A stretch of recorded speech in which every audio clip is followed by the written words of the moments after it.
So when I was in Da Nang, which is a coastal city in central Vietnam, I went to another speakeasy called Te Ba, and they've got a really good pho cocktail, which all of you have to try. It tastes like beef broth in the best way. There's cinnamon, there's five spice, there's chili, there's calamansi. It's surprising. Like, I expected for it to be a bit weird, but I tasted it. I was like, oh, this works. That's Natasha Lim, consumer researcher and contributor to our City Guides, talking cocktail flavours in central Vietnam. Welcome to the Create Tomorrow podcast. I'm your host, Bethan Ryder, editorial director at trend forecasting and consumer insight company WGSN. In today's episode, we're joined by some of our City by City team as we explore the must-visit destinations for newness in retail, culture and hospitality in 2023 as featured in our coastal guide. Also joining us is my dog Winona Ryder, who makes an unplanned cameo at an opportune moment. So join us on this coastal trip that takes us from Bali to Margate, Rio to Dubai and more. Joining me in this episode today are Joe McGinn, our head of destinations guide platform City by City, and two of our researchers who contribute to these guides. So hi Joe.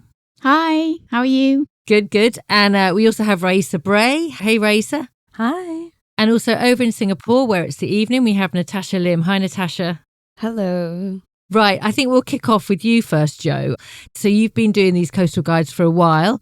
Tell me what the criteria is for inclusion of the destinations in these guides. I love these reports actually because they're just so uplifting to edit and to plan. And the criteria really is being an inspirational city in terms of resort inspiration. So our clients are looking for a mix of retail, food and drink and culture when they're going to a city.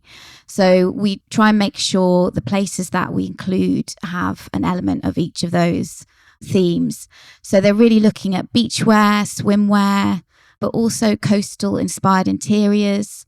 And then, like I said, some really exciting restaurants and places that might inspire for interiors as well. So beachside hotels and that kind of thing. So it's a real mix. Some of them are the more established places like Saint-Tropez or the Hamptons. And then some of them might be ones less on people's radar. We've got Sanya, which is on an island in China, and Cebu in the Philippines as well, a coastal city there. So it's a good mix of places. So Natasha, where did your research for the WGSN Coastal Guide take you? So I researched Southeast Asia for WGSN, so I want to spotlight some Southeast Asian coastal cities. So tropical patterns, I definitely would look at Bali and Cebu. So there's a brand in Cebu called Tropical Futures Institute, and it's kind of a multidisciplinary studio that explores tropical futures, aesthetics and practices. And really beyond fashion, they also work in the music space or the Web3 space. And they have lots of dates on their mood boards online, playing with lots of these tropical inspirations. So that's definitely something to check out. In Bali as well, I want to spotlight Planet View. It's this brand that involves the gradual creation of these small upcycled collections. They use fabric, sequins, beads, and batik stamps, and they play a lot with beaded embroidery, tropical references, and these kind of dark editorial shoots that lean away from the more sunny tropical aesthetic we're used to and into this more provocative, lush aesthetic that's really coming up more recently. So those are big places to look at when you want to think about textile or tropical inspirations. But I also really want to spotlight Da Nang and Hoi An, which didn't make it into the guide this time, but it is in Southeast Asia quite a hotspot for textile and tailoring scenes. So you've got lots of people from even Singapore who will fly down specifically to get tailoring done in those areas. And that's also somewhere I think brands can check out to be inspired. And look for collaborations and also presumably buyers if they're looking to buy beautiful fabrics as well. Yes, definitely. Raisa, what about you? What have you discovered? Yeah, I'd like to echo some of the aesthetics that Natasha was mentioning, but I'm highlighting Tulum, where craftsmanship and fair trade and as well as ethical practices are put to the forefront when it comes to brands that are working there. And most of the brands that we have highlighted, like La Troupe, La Tiendita, and World by Hand, use Mexican craftspeople when working for home decor and fashion. So when you're looking for embroidery and open work, I'd say look at these brands. And in the guide for inspiration for fashion and interiors. Could you describe a little bit of, because obviously we're a podcast, so could you describe a little bit of these sort of fabrics that you're talking about, or some of the brands, and a little bit of the techniques perhaps, so people can get a visual picture? Yes, absolutely. So these brands focus on hand dyeing and each step of the process. And these brands highlight from the tag that gets put on at the end all the way to the beginning of the process of sourcing these materials. Each step has thought behind it with sustainability practices and ethical practices put top of mind. So when it comes to sourcing, whether it's cotton or linens, those are woven, hand-dyed, so it's less saturated, it's more organic colors, and the hand embroideries, the open work, whether it's crocheting or all different type of needlework, reflects that of the Mexican heritage. And obviously the embellishments could be like glass beads or mirrors, and these are reflected there. And it's in homeware, so from bedspreads to cushions all the way to dresses. Okay, so from Bali to one of my favourite places, which is a bit closer to home for anyone in London, we've also got Margate in the guide, which is great for retro and vintage shops. But Raisa, tell us more about Margate. Margate's just a train ride away, just over an hour from London. So if anybody wants to explore the Kent coast, I'd highly recommend. When strolling through the old town of Margate, which is very charming, stumbled upon Arven, which is an interiors store, which I'd like to highlight, which is an ethical homeware and jewelry brand founded by two co-founders who just loved adventuring around the world. And they actually work closely with 30 independent artisans from Kenya and across the African continent, including Ghana, as well as India. So you can see the baskets, the beautiful rugs that they have, the tapestries, as well as smaller ornaments. And they've also recently started a small pets line because they have dogs, and they just thought it would be great to include that and expand their brand, which is really great. So that I would highlight for homeware and interiors. And Les Animaux is a fashion brand that was started in Margate, which is really great when you go to the store because it's just beautifully lit and it's gender neutral. And everything is 70% of their clothing is made in the studio, which you can just have a peek when you're in the store, which is really great. And if you'd like to have something bespoke made, they offer that services as well. And then just before the Old Town, you can go to Albion Stores, which is a lifestyle fashion retailer which stocks a host of designers, but they like to focus on British designers as well as up and coming local ones from Margate or the Kent coast. There you can find from swimwear to homeware, from candles to jewelry, as well as menswear. Jo, over the years, you must have been tracking these changes in many of the UK's seaside towns as people have migrated from cities to the coast. Places like Margate and Hastings, it's a real evolution of the Kent coast, right? And they're also really good for thrifting. Definitely. We've been tracking that sort of shift of those, maybe, they were once a little bit downtrodden resorts, coastal resorts in the UK, have now been adopted by creatives and have really become these destinations for culture. But also, like you said, there's fantastic vintage homewares, antiques all along the Kent coast. So all the way, to Deal, Rye. So there's a real mix there for people from fashion to homewares, also culture as well. So we've definitely been looking at that. Raisa, you've touched upon pet lines, and there's been such a global surge of people buying pets during lockdown, particularly dogs. So are you seeing this reflected in retail and hospitality policies and places? Is there more inclusivity for dogs? I'd say yes, just because when it comes to the generation I'm from, I feel as though being pet parents is a big thing, and some people are opting out of having children, or they're having pets for a longer time before having children. And I can see it on the streets of London, or even from my hometown, Cape Town, being inclusive to people with pets, especially dogs. It's definitely there. And brands offering an extension and a diffusion line for pets, it's definitely there because it's a status symbol. It is an extension of the owner, of the aesthetic. There's a lot of resort dog accessories going on as well, like sun lounges for dogs, umbrellas for dogs. So I think that area as well is definitely a growing area. Yes, I've definitely seen those. The pet boom was pretty big.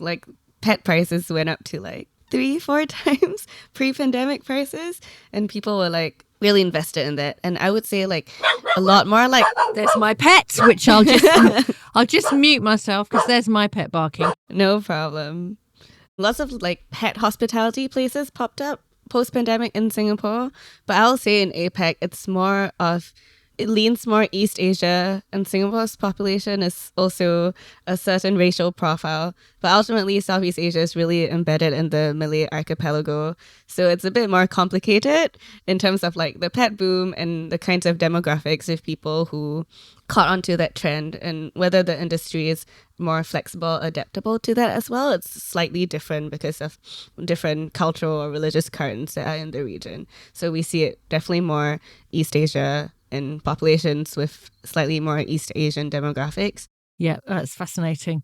So one of my favourite things when you go travelling, right, is to browse the local market. I know, for example, Saint-Tropez's got some great ones. You mentioned Saint-Tropez, but which kind of outstanding markets did you spy doing this research? I'll come to you first, Jo. Goa is a really great destination for crafts and markets. So I would definitely highlight Goa as a place to explore flea markets. There's one called Anjuna Flea Market, which has a real treasure trove of handicrafts, but also hippie fashion to explore, which is obviously what you think of when you think of Goa. So definitely that one. And also in Goa, there's a lot of retail that kind of almost feels like that flea market experience, but in retail environments. So Rangeela is a lifestyle store that has a sort of indoor-outdoor vibe. You can explore it like an Aladdin's cave. It's got homewares, jewelry, fashion, and lots of quirky collectibles as well. So I definitely recommend that if you're looking for something that's got the experience of a flea market, but in a retail setting. And let's come to you, Natasha. Were there any sort of outstanding places? I think somewhere maybe I want to head to. Yeah, definitely. And I mean, in Southeast Asia, like markets are quite embedded into the culture of these cities, like across the region. If you're going to Bali, I think handicrafts markets would be like a good place to go. I would recommend firstly Ubud Art Market. And so you can buy lots of kind of traditional woven skirts. You can get wood carvings, oil lamps, brass statues, just a whole range of like handicrafts. But if you only have one market you can go to, for instance, I really would recommend Kumbasari Art Market because it's kind of a more one-stop shop. So it's based in Denpasar in Bali. It's the kind of market that kind of evolves from morning to night. So if you want to have the full experience, in the morning it's kind of a wet market. You can get fruits, you can get produce. In the afternoon, you kind of see more bustling scene where you can get sarongs and keychains. It's more the kind of flea markets that I think tourists might be used to. And at night, it evolves into kind of a food stall, like a night food market. And so that would be a good place to go to if you kind of want the full breadth of a market experience in Southeast Asia. Where would you single out for sort of being great for swimwear? So I come to you, Raisa. I'd like to single out Dubai. Firstly, it's quite a connected city with the airlines traveling from all different cities, comes to a central point of meeting within Dubai. And I'd like to single out that Comtour 102, which is a ready-to-wear beach brand that has accessories as well. And it's conveniently located near one of the most popular beaches in Dubai called Jumeirah. And whether you're looking for resort wear and modest alternatives, this brand does cater to these customers with kaftans or cover-ups with statement prints that are very aligned with the summer look, especially for the resort. I would say it's a good destination to add to your shopping itinerary just because it will always be summer. Eternal summer. Eternal summer, of course. Jo, you mentioned before Saint-Tropez. I imagine that's the place. That's just it's a style capital, right? Definitely. Saint-Tropez always has a lot to offer in terms of high-end swimwear and beachwear. So, you've got a lot of the big brands go and do sort of summer pop-ups on the beach there, but they also have smaller boutiques and multi-brands. So it offers that really good range of swimwear in Saint-Tropez, and it's always been a big one for clients to visit. And then I'd say also Rio as a really great place for swimwear inspiration. So, you've not just got the beach catwalk of Ipanema, where you can go and just see what people are wearing, see what's happening there in terms of beachwear trends. But you've also got some really fantastic local brands that are doing exciting things with swimwear. So there's a brand called Sri, which is a kind of bit more of a minimalist take than you'd expect on beachwear and swimwear, because obviously, you know, you think of Rio and you think of the colourful farm Rio type products, which are fantastic. But then I think there's a lot of brands coming up that are doing something a little bit more minimalist and focused on comfort as well.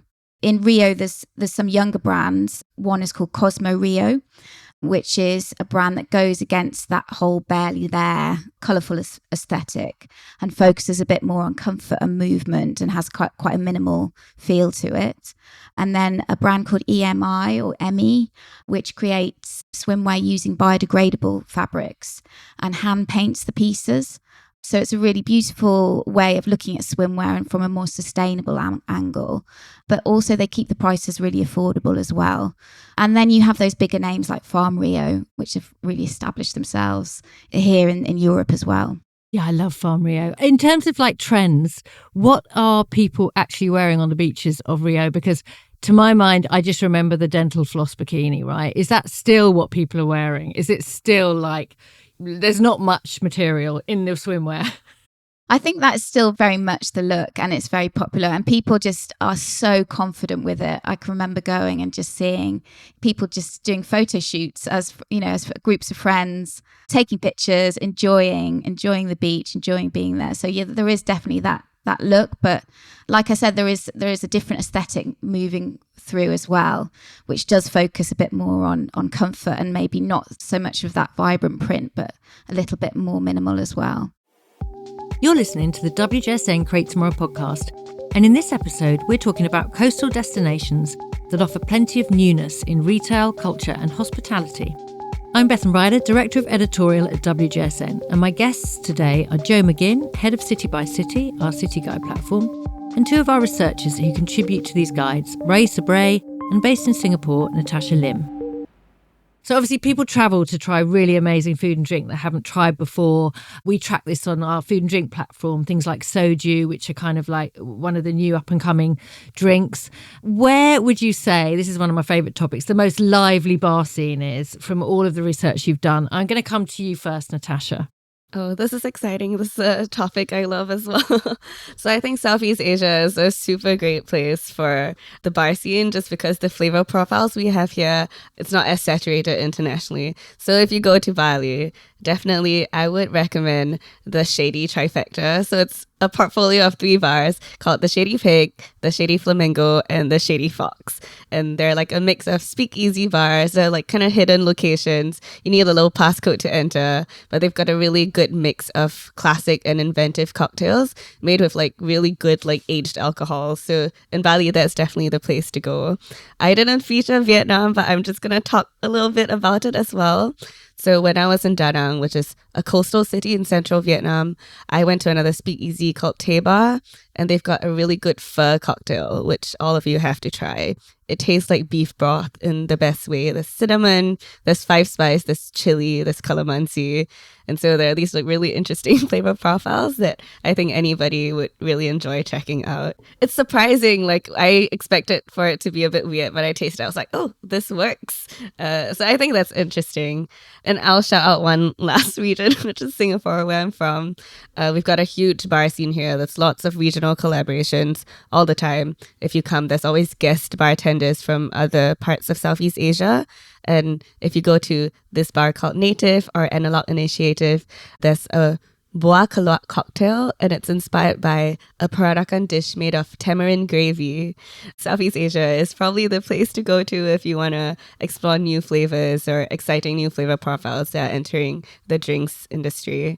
And is it very much the trend, the speakeasy thing is still, I mean, obviously that's been going since the 20s, 100 years. It still seems to capture people's imagination because they just don't know where they're going. It's hidden, it's intriguing. So that's still very much a trend. Yes, definitely. It's the exclusivity of it, I think, will never really die out. I just wanted to add, when I visited Margate, there was a spotlight on wines, natural wines, as well as regular wines that were created in England, which is something, I guess the flavor profile is all quite new. So it's not the cocktails that they're focusing on. There are many wine bars, such as Little Swift, which is next to some of the popular secondhand stores, and it's on the beachfront. So there are lots of those kind of flavors, and there's a big interest in local wine. Yeah, Margate's fab. I went last summer and I just found it. There's some really excellent food and drink places, as you say. I can't wait to go back and explore what's open since. Yeah, I'd say it's graduating from like a beer-centric space to wine, just coming from Cape Town myself, and it's just like a wine lens essentially, and I can see the similar trends in that and how there's a big interest in natural and orange wines as well. Orange wines. I have a feeling we forecast those like about 6 years ago or something. Yes, exactly. It's all happening. So one of my favourite things for travelling, and I'm sure it's the same with everyone else, is discovering beautiful new hotels and restaurants. You know, that real escapism that you get from hospitality, which just takes you somewhere else and you can sort of imagine you live this lovely life the whole time. What have been sort of the most exciting hotels that you've seen happening or emerging? Jo?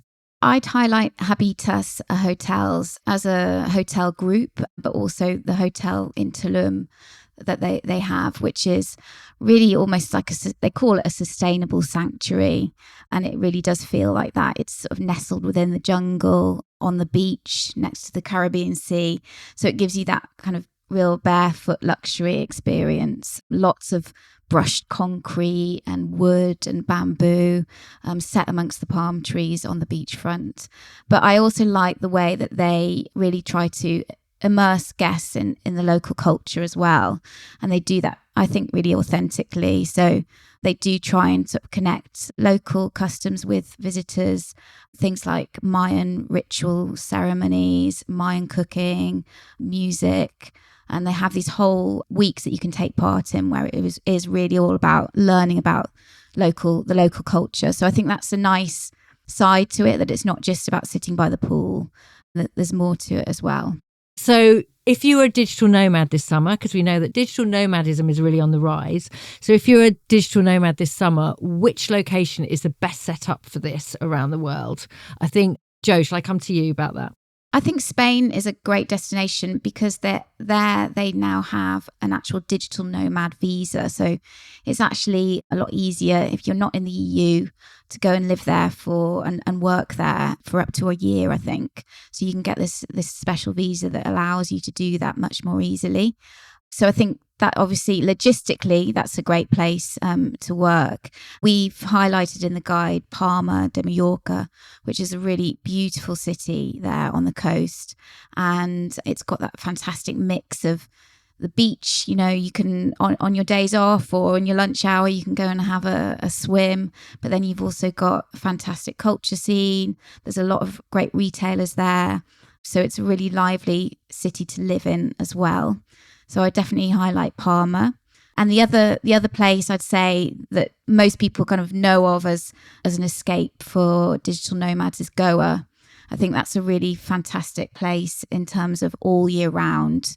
Sunshine, festivals, nightlife, water sports, culture. And it's become more and more popular, I think, with city quitters, you know, people who are really trying to change their lifestyles. So I definitely say Goa is one that's set up now for remote working. Let's talk about that kind of escape, because a lot of people travel to escape, right, to detox and to sort of find calm, mindfulness and leave behind the daily grind. I'm expecting you'll say Bali is a good place for that, Natasha. I know my brother says the centre of the island, you can really go where there's all the waterfalls and it's just unbelievably beautiful. Yeah, exactly. So, I mean, apart from the nature that you get to experience in Bali, there's also like a huge boom in wellness retreats popping up everywhere.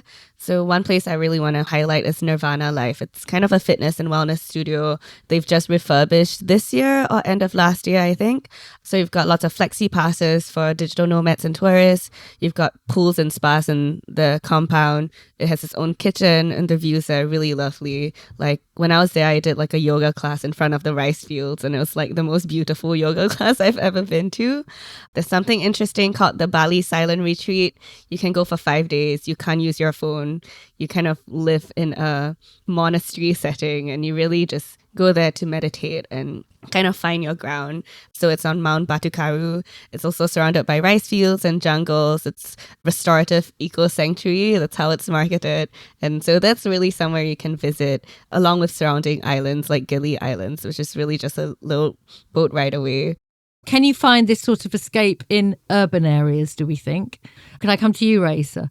Yes, I'd like to just spotlight Hakel's House in Margate. For those who are not too familiar with Hakel's, it's a brand that was started on the Kent coast that uses the seaweed from the ocean that's incorporated into the skincare and body care products. So Hakel's House, it's beautiful because once you enter, it's got a retail space at the bottom where you see the entire process of how they collect the seaweed and how it's incorporated into, they also use lab-grown ingredients. And then on top, there's a Japanese-inspired spa that has a signature treatment of a seaweed bath. It overlooks the ocean where they harvest the ingredients. So that's a really nice full circle moment that you can have.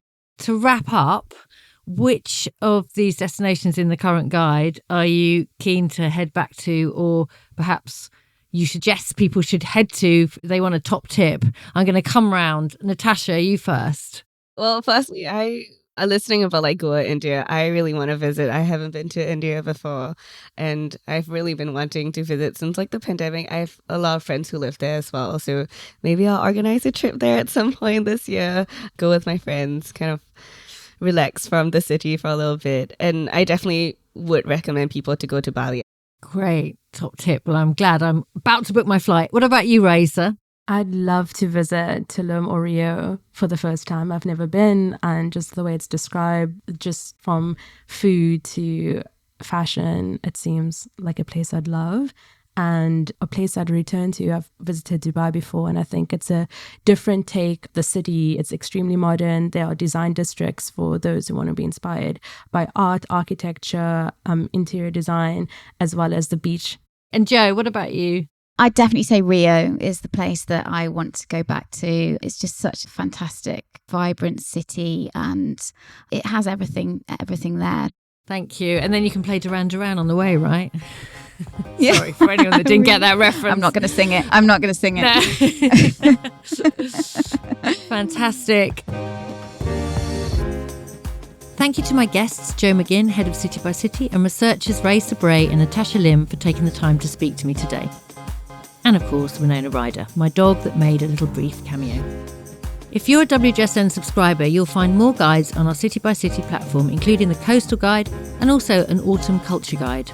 And if you want to find out how to subscribe, head over to WGSN.com to discover how you can get access to our service. We're constantly publishing new content focusing on how we can design a brighter, better future for our industries. And these include food and drink, interiors, beauty, fashion, and consumer tech. You can subscribe on all major podcast platforms, and if you like what you've heard, why not leave us a rating and review on Apple Podcasts? We'll be back in 2 weeks for our next episode, and you can catch the CEO of WGSN, Carlo Bizzacci, next week on our other podcast, Lives of Tomorrow, where we'll be looking at the future of news.